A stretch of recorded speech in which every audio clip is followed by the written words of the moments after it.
स्वागत है आपका एफएनओ जंक्शन में और मैं हूं शरद दुबे, जहां पे अगले आधे घंटे जो है हम जो है मार्केट्स की चर्चा करेंगे और एफएनओ के क्या इंपॉर्टेंट कॉल्स होते हैं और कमाई के मौके बनते हैं उस पे हमारी नजर होगी। लेकिन चलिए, आज एक बहुत बढ़िया दिन है। निफ्टी का आप देखेंगे तो बहुत अच्छी तेजी आई है और ये जो संकेत आए हैं, ऑफकोर्स ग्लोबल डेवलपमेंट्स और हमारे जो है मैक्रो डेवलपमेंट्स आए हैं। भारत और पाकिस्तान का जो सीज फायर का अनाउंसमेंट था और जिस तरह यूके और यूएस का जो एफटीए ट्रेड डील्स और चाइना और यूएस का भी जो है ट्रेड डील्स पे जो है इंपॉर्टेंट डेवलपमेंट्स आए। निफ्टी को देखिए मेंटेन रखा है अपने डेज हाई लेवल पे, 3% ऊपर है, 700 पॉइंट के ऊपर जो है ये आंकड़ा देखने को मिल रहा है।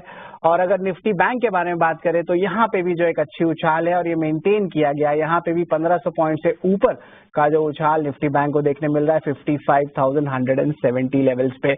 लेकिन आज ब्रॉडर इंडेक्सेस का दिन भी है। निफ्टी मिड कैप 100 बताइए या निफ्टी स्मॉल कैप 100 इंडेक्स बताइए, दोनों ही ब्रॉडर इंडेक्सेस में जो है, हाँ जी बिल्कुल। और हमारे साथ जो है हमारे गेस्ट जुड़ रहे हैं रेलिगेयर ब्रोकिंग से अजीत मिश्रा। गुड आफ्टरनून अजीत जी। बाजार तो बहुत शानदार है और यहाँ पे लगता है शॉर्ट कवरिंग जो है बहुत देखने मिली थी ऑफकोर्स, लेकिन आप देखिए यहाँ पे कुछ लॉन्ग बिल्डअप्स भी आ रहे हैं और सारे ही सेगमेंट्स में अब तो सेक्टोरल इंडेक्स बात करें तो सभी हरे पे और अच्छे तरह से हरे पे, 2 से लेके 5% सारे सेक्टोरल इंडेक्सेस ऊपर है और निफ्टी फार्मा भी जो है आप कह सकते हैं कि अच्छी मोमेंटम देखने मिल रही है। जिस सर एक चीज बताइए कि अभी मार्केट्स कैसे पॉइज्ड है, यहाँ पे क्या लेवल्स लगते हैं निफ्टी बैंक के, कुछ सेल ऑन राइज के मौके बन रहे हैं यहाँ पे? शुक्रिया। तो देखिए, जिस तरीके से 2-3 हफ्ते हम देख रहे थे कि मार्केट में कंसोलिडेशन का टोन था, बीच में जियोपॉलिटिकल डेवलपमेंट हुए बावजूद इसके मार्केट में ज्यादातर टाइम आपने देखा कि स्ट्रेंथ बनी रही। केवल फ्राइडे का सेशन ऐसा था जहां पे कि आपने बैंकिंग को बैकफुट पे देखा था और जिसकी वजह से एक डिक्लाइन देखने को मिला इंडेक्स में।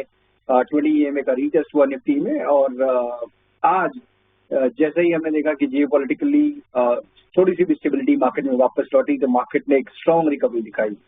तो आज की अगर हम ट्रेडिंग की बात करें तो बेसिस जो अभी तक प्राइस एक्शन है, इससे तो यही इंडिकेट होता है कि बुल्स कंट्रोल में है और 24,800 के लेवल जो बेसिकली हम एंटिसिपेट कर रहे थे कि कंसोलिडेशन एंड होने के बाद वो एक एरिया होगा, तो ऑलमोस्ट उसके पास आप अभी इंट्राडे में हमने हाई ऑलरेडी बना दिया है। तो मुझे लगता है कि पॉजिटिव टोन बनकर रहेगा। अभी शॉर्ट करने की रिकमेंडेशन या फिर अपॉर्चुनिटी नहीं ढूंढनी चाहिए इंडेक्स में, बिकॉज पहले केवल बैंकिंग था, अब देख रहे हैं कि दूसरे सेक्टर्स भी, चाहे वो आईटी हो, ऑटो हो, वहां पे भी एक अच्छा बाइंग इंटरेस्ट इमर्ज होता हुआ नजर आ रहा है। तो एज ऑफ नाउ इंडेक्स में कोई फ्रेश बाइंग की रिकमेंडेशन नहीं होगी, कंसिडरिंग कि 24,800 एक रेजिस्टेंस जरूर है, 800-850 का लेवल, और रिस्क टू रिवॉर्ड यहाँ पे फेवरेबल नहीं बन रहा है। इंट्राडे में कोई डिप मिलता है अगर 24,600 के पास, वहां पे आप बाइंग अपॉर्चुनिटी देख सकते हैं 24,850 तक के टारगेट्स के लिए, 24,500 के स्टॉप लॉस के लिए साथ इन निफ्टी। बैंकिंग जैसे हमने बताया कि लास्ट ट्रेडिंग सेशन में वही एक कल्प्रिट था जिसकी वजह से मार्केट में एक डिप था। इंडेक्स अपने 20 EMA के नीचे स्लिप किया था, बट आज के दिन जिस तरीके से रिकवरी है, चाहे वो प्राइवेट बैंकिंग मेजर्स हों, सेलेक्ट PSUs, तो इंडिकेशन तो ये है कि दोबारा से यहाँ पे आपको मोमेंटम आने वाले टाइम में और बढ़ता हुआ नजर आ सकता है। तो यहाँ पे भी आप बाय ऑन डिप्स की अपॉर्चुनिटी देखेंगे। 55,500 वाली जो कॉल है, जो करीब जैसे कि अगर 7,710 के पास ट्रेड कर रही है, इसको लॉन्ग करने के लिए आप देख सकते हैं शायद करीब 580 के स्टॉप लॉस के साथ 800-850 तक के टारगेट्स के लिए। बिल्कुल इंपॉर्टेंट लेवल्स जो है अजीत बताते हुए, लेकिन चलिए फ्राइडे के हिट कॉल्स पे बता देते हैं। चंदन तापड़िया के जो हिट कॉल्स के बारे में बता देते हैं। L&T, टाइटन, भारत फोर्ज, यहाँ पे रिपोर्ट कार्ड जो है हम स्क्रीन पे लेके आते हैं। यहाँ पे 3.5% का जो उनका गेन्स आया है, 2% का टाइटन में, भारत फोर्ज का 2% का आया है। तो फ्राइडे के हिट कॉल्स बता देते हैं जो हमारे रिपोर्ट कार्ड में आपके स्क्रीन के सामने आ रहा है। बेल में खरीदने की बात की गई थी, वो सपाट रही है। MCX और DLF में बेचे गए हैं, तो दोनों में ही स्टॉप लॉस जो है हिट किया गया है। तो ओवरऑल जो है रिपोर्ट कार्ड देख रहे हैं तो शानदार रिपोर्ट कार्ड यहाँ पे देखने मिल रही है। यहाँ पे सपाट आया है बेल का और MCX DLF में स्टॉप लॉस हिट कर गई है। तो ये तो आपके फ्राइडे हिट कॉल्स हुए हैं।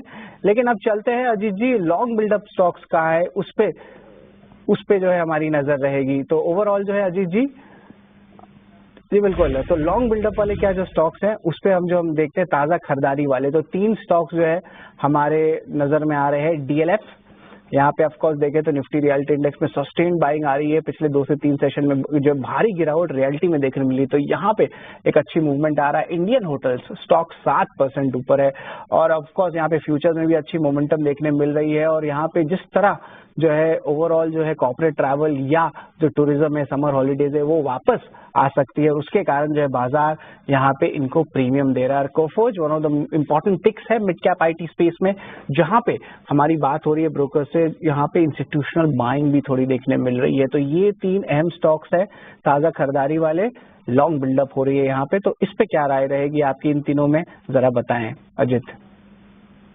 बिल्कुल सर, देखिए इनमें से अगर पहला अगर कोई पिक होगा तो मेरा वो कोफोर्ज होगा। कोफोर्ज अगर आप देखेंगे तो मिड कैप आईटी में जिस तरीके से बीच में गिरावट आई तो यहाँ पे भी एक शार्प कट देखने को मिला, बट रिकवरी इतना ही इक्वली शार्प रही। स्टॉक ने ज्यादा टाइम नहीं लिया, अपने मेजर एवरेजेस को रिक्लेम कर लिया, शॉर्ट टर्म एवरेजेस को रिक्लेम कर लिया और अब प्रीवियस स्विंग हाइस के पास है। करीब 8250 के लेवल को निकालते ही यहाँ पे आप फ्रेश मोमेंटम देखेंगे, करीब जो स्टॉक को करीब 87-8900 तक लेके जा सकता है। तो यहाँ पे डेफिनेटली आप लॉन्ग पोजीशन देख सकते हैं, एक्यूमुलेशन के देख सकते हैं 7700 के क्लोजिंग स्टॉप लॉस के साथ 8750-8900 तक के पोजीशन टारगेट्स के लिए। दूसरे जो 2 नाम है डीएलएफ के और इंडियन होटल के, यहाँ पे कंसोलिडेशन का दौर हम देख रहे हैं। मीन्स अगर आप डीएलएफ में देखेंगे तो 620 से लेकर 720 इसी बैंड में ये स्टॉक करीब पिछले 1.5 महीने से ट्रेड कर रहा है। अभी आप मिडल ऑफ द बैंड है। जिस तरीके से फ्राइडे के दिन यहाँ पे गिरावट का दौर था, तो कहीं ना कहीं शॉर्ट थोड़ा सा मुझे लगता है कि ट्रैप फील कर रहे होंगे, तो ये एक एक्सटेंशन हो सकता है। तो ज्यादा एग्रेसिव पोजीशनिंग नहीं, करीब 658 के स्टॉप लॉस के साथ 710 तक के टारगेट्स के लिए डीएलएफ को आप लॉन्ग कर सकते हैं। बाकी अभी मेरे हिसाब से इंडियन होटल में आपको अवॉइड करना चाहिए, बिकॉज यहाँ पे रिस्क रिवॉर्ड फेवरेबल नहीं बन रहा है। जी बिल्कुल, रिस्क रिवॉर्ड रेशियो ज्यादा नहीं आ रहा है इंडियन होटल्स में, आप देख सकते हैं, लेकिन डीएलएफ में जो है लॉन्ग कर सकते हैं। तो यहाँ पे थोड़ी सी मोमेंटम या रिस्क रिवॉर्ड रेशियो फेवरेबल है। टारगेट प्राइस भी दिया हुआ है स्क्रीन पे 710 रुपए का। लेकिन अब चलते हैं शॉर्ट कवरिंग वाले स्टॉक्स पे, क्या होगी नजर।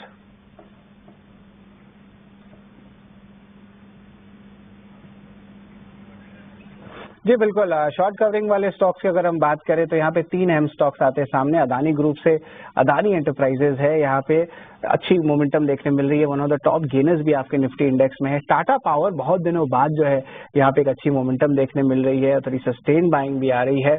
और इंटरेस्टिंगली हमने एविएशन के बारे में ही कहा था थोड़ी देर पहले, जो है 25 एयरपोर्ट्स की रीओपनिंग की भी जो है सूत्रों से खबर आ रही थी नव स्वदेश में, तो उसका जो बेनिफिट है सिर्फ एविएशन स्टॉक्स को नहीं मिलेगा, आपके एयरपोर्ट स्टॉक्स को भी मिलता है।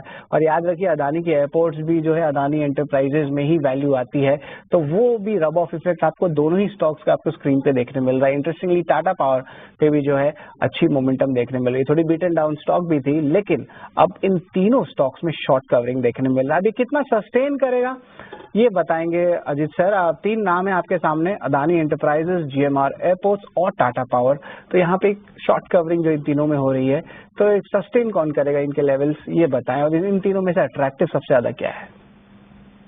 बिल्कुल, देखिए शरद, यहाँ पे अगर मैं टॉप पे रखूं लिस्ट में तो जीएमआर एयरपोर्ट्स डेफिनेटली पहला नाम होगा।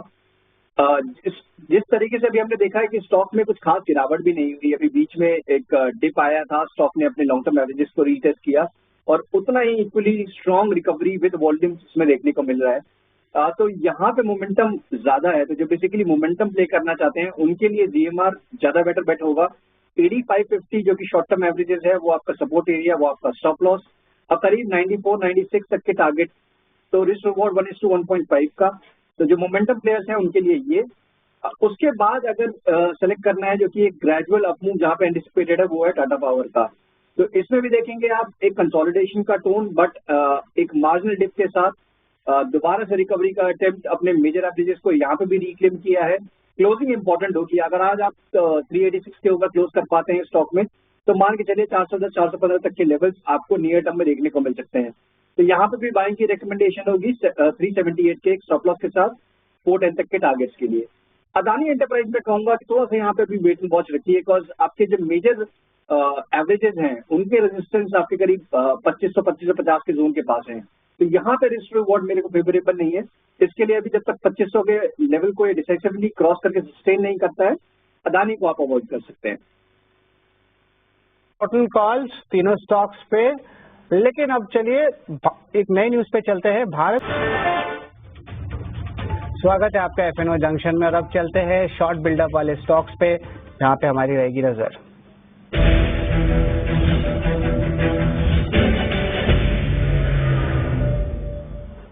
जी बिल्कुल, ताजा बिकवाली वाले शेयर्स में जो है दो नाम सामने आ रहे हैं। एक तो ऑफ कोर्स सन फार्मा है, one of the top losers आप कह सकते हैं निफ्टी के इंडेक्स में, और ऑफ कोर्स यहाँ पे जो है यूएस की जो ट्रंप ने अनाउंसमेंट की थी लगभग 30 से लेकर 80% तक कटौती हो सकती है उनके जेनरिक मेडिकल प्राइसेस में, उसके कारण एक नेगेटिव इम्पैक्ट आ रहा है। स्टॉक लगभग 3% गिरावट है, लेकिन उतना भी ज्यादा नहीं है, एक रिकवरी हुई है। लगभग 5% गिरा था शुरुआत के स्ट्रेंथ में, और अब जो है थोड़ी रिकवरी आई है, बट अभी भी ताजा बिकवाली चल रही है सन फार्मा में, जहां पे रेवेन्यू एक्सपोजर जो है इनका लगभग 40% से ज्यादा जो है आपको यूएस मार्केट से दे रहा है। दूसरा देखेंगे इंडसइंड बैंक, यहाँ पे नेगेटिव डेवलपमेंट हुई है। मूडीज ने कुछ एक डाउनग्रेड भी किया कुछ रेटिंग्स को उनकी बैंकिंग फैसिलिटीज को लेके, और शुरुआत में इंडसइंड बैंक जो था फ्लैटिश था, लेकिन अब जो है सेलिंग हावी हो गया है, और अभी टुवर्ड्स द डेज एंड जो है कह सकते हैं 800 के नीचे लेवल्स पे आ गया इंडसइंड बैंक। तो ये एक जो है इंपॉर्टेंट लेवल्स है।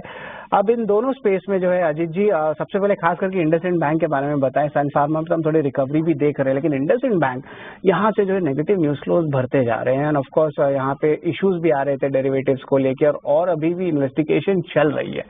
तो फंडामेंटली तो इशू दिख रहा है करंट न्यूज फ्लो के हिसाब से। यहाँ पे स्टॉप लॉस क्या लगेगा, कुछ लेवल्स पे और सेलिंग इंटेंसिफाई हो सकती है इंडसइंड बैंक के लिए, जरा बताएं उस पे। बिल्कुल सर, देखिए जैसे कि आपने बताया कि पूरे खबरों का दौर चला जिसकी वजह से काफी करेक्शन हमने स्टॉक प्राइस में देखा। हाल फिलहाल में बेसिकली थोड़ी सी इम्प्रूवमेंट जब भी हुई, क्लैरिटी है ओवर दी इश्यूज, तो वो थोड़ा सा रिकवर का टोन हुआ, और स्टॉक ने अपना जो गैप था डेली चार्ट पे उसको फिल करने की कोशिश की करीब 850-860 तक के लेवल्स। बट जिस तरीके से दोबारा से ये अपने शॉर्ट टर्म एवरेजेस के नीचे आज स्लिप कर रहा है, तो इंडिकेशन यही है कि ये विद इन द सेक्टर आपको अंडर परफॉर्मेंस कंटिन्यू होते हुए नजर आएगी आने वाले टाइम में भी स्टॉक में। तो जो एंटिसिपेट कर रहे हैं बहुत स्ट्रॉन्ग रिकवरी और रीबाउंड, तो मेरे हिसाब से ये आपको डिसअपॉइंट कर सकता है ये स्टॉक आने वाले टाइम में भी। शॉर्टिंग की भी अपॉर्चुनिटी है, जैसे कि अगर मार्केट में अभी जिस तरीके से पॉजिटिव टोन है और कोई यहाँ पे हेज की तरह है, या फिर आपके पास बैंकिंग के बहुत सारे स्टॉक लॉन्ग साइड पे हैं, तो एक kind of a pair trade definitely आप कंसिडर कर सकते हैं। एक 820 का स्टॉप लॉस रहेगा, नीचे पे दोबारा से करीब 750-55 तक के लेवल्स यहाँ पे रिटेस्ट हो सकते हैं। जी बिल्कुल, 740 से 50 के लेवल्स आ सकते हैं, तो यहाँ पे जो है इंडसइंड बैंक पे भी नजर रखिएगा। एंड ऑफ कोर्स थोड़ा रिकवरी भी आ गया है। आप जिस फार्मा स्टॉक के बारे में बात कर रहे थे जो है सन फार्मा, लेकिन लॉन्ग अनवाइंडिंग वाले स्टॉक्स को भी जो है नजर में डालते हैं। ये दो स्टॉक्स मेरे नजर में आ रहा है, एक है लुपिन का, यहाँ पे लॉन्ग अनवाइंडिंग हो रहा है, एंड ऑफ कोर्स यहाँ पे जो नेगेटिव इम्पैक्ट फार्मा स्पेस में देख रहे हैं, तो उसके कारण जो है यहाँ पे लॉन्ग अनवाइंडिंग आ रही है। एचएएल बहुत इंटरेस्टिंग ट्रेड है। एचएएल जो है ऑफकोर्स डिफेंस का ट्रेड है, डिफेंस में एक अच्छी बज़ आ रही थी, लेकिन अब धीरे धीरे जो है कुछ वॉलेटिलिटी जो डिफेंस में आ रही है, थोड़ी मुनाफा वसूली भी देखने मिल रही है जिस तरह सीज फायर आया है। बट डेवलपिंग स्टोरी है, तो डिफेंस में वॉलेटिलिटी जरूर रहेगा, लेकिन याद रखिए डिफेंस अब बहुत एक इंपॉर्टेंट थीम हो गया है। शायद कुछ अच्छे कंपनीज प्रीमियम वैल्यूएशंस भी कमांड कर सकते हैं, लेकिन जो छोटे मझोले कंपनीज हैं, एसएमई की कंपनीज हैं, वहां पे अच्छी मोमेंटम आ सकती है, पर वो क्या ले पाएंगे, या वहां पे जो है गलतियां आ सकती है। तो वहां से भी आप थोड़े जानबूझ के जो है ऑफकोर्स जो है अपनी कॉशन अप्रोच जरूर करें, खास करके स्मॉल कैप एसएमई स्पेस में जहां पे डिफेंस के नाम आते हैं, वहां पे नैरेटिव ज्यादा चलते हैं, फंडामेंटल्स नहीं चलते। तो ये भी हमारी जो है मुहिम रहती है 18 स्वदेश में कि आप बचें। लेकिन यहाँ पे जो है लुपिन और एचएएल जो है नजर में रहेगा अजित जी, और एचएएल पे खास करके बोली कि लुपिन में जो अभी वॉलेटिलिटी रहने वाली है। एचएएल को मैं पकड़ता हूँ लॉन्ग अनवाइंडिंग को लेके, यहाँ पे जो है कितना सीरियस हो सकता है ये लॉन्ग अनवाइंडिंग, और क्या इंपॉर्टेंट लेवल्स होने चाहिए शॉर्ट टर्म इन्वेस्टर्स के लिए? बिल्कुल, देखिए जैसे कि यहाँ पे अभी हम देख रहे थे डिफेंस एज अ स्पेस, जब मार्केट में थोड़ा करेक्शन भी था, यहाँ पे पॉजिटिव टोन बना हुआ था फॉर दी ऑब्वियस रीजन, और अब थोड़ा सा क्योंकि जिस तरीके से हम देख रहे हैं कि दोबारा से सेंसिटिविटी जो मार्केट में थी वो थोड़ी सी कम हो रही है, तो ये थोड़ा सा बज वाले जो स्टॉक थे इंक्लूडिंग डिफेंस, यहाँ पे थोड़ा सा पॉज देखने को मिल रहा है। बट एचएएल को अगर आप देखेंगे तो काफी कंसिस्टेंट और एक सदा हुआ सा रिकवरी देखने को स्टॉक में मिली है। कोई खास एक्स्ट्राऑर्डिनरी मैं नहीं कहूंगा कि इसमें आपको रिकवरी और रीबाउंड देखने को मिला है। तो मेरे हिसाब से अभी जल्दी होगा इससे एग्जिट करना। अभी अपने शॉर्ट टर्म एवरेजेस के ऊपर ये स्टॉक बना हुआ है, तो अगर आपका बिल्कुल शॉर्ट टर्म का नजरिया है तो 4350 स्पॉट करीब 100 पॉइंट यहाँ से नीचे, जब तक उसके ऊपर है ये स्टॉक, तब तक आपको बने रहना चाहिए। नेक्स्ट लेग के लिए ऑब्वियसली यहाँ पे मेरे को चाहिए 4750 के लेवल को ये ब्रेक करे, जो कि इसका प्रीवियस स्विंग हाई भी था, फिर आपको एक अच्छा मोमेंटम दोबारा देखने को मिल सकता है। तो इन शॉर्ट फ्रेश बाय अभी नहीं करना है, जिनको फ्रेश मोमेंटम के लिए प्ले करना है, जिनकी एग्जिस्टिंग पोजीशन है वो बने रह सकते हैं 43-48 स्टॉप लॉस के साथ। वेट एंड वॉच का जो है व्यू आ रहा है HUL पे, और होल्ड की भी रणनीति है। लेकिन आपके अपने कॉल्स क्या रहने वाले हैं अजीत, बताएं।